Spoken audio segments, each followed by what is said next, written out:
প্রিয় উপস্থিতি, এই পর্যায়ে শুভেচ্ছা বক্তব্য রাখবেন আহলান ও সাহলান মাহে রমাদান, রমজানুল মুবারক। নীতির প্রবর্তক পবিত্র মাহে রমজানকে কেন্দ্র করে সর্বদলীয় ছেলেদের সারাদিন রোজা রাখবে, ছেলেদের সিয়াম পালন করবে।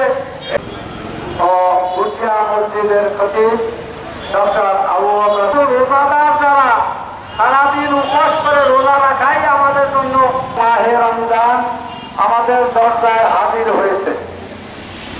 আমরা বাংলাদেশ একটি পৃথিবীর মধ্যে অন্যতম একটি সাম্প্রদায়িক চেতনার ঊর্ধ্বে উঠে একটি অসাম্প্রদায়িক দেশ, যেখানে মুসলমান, হিন্দু, বৌদ্ধ, খ্রিস্টান সবাই কাঁধে কাঁধ মিলিয়ে আমরা এই সমাজে বসবাস করি।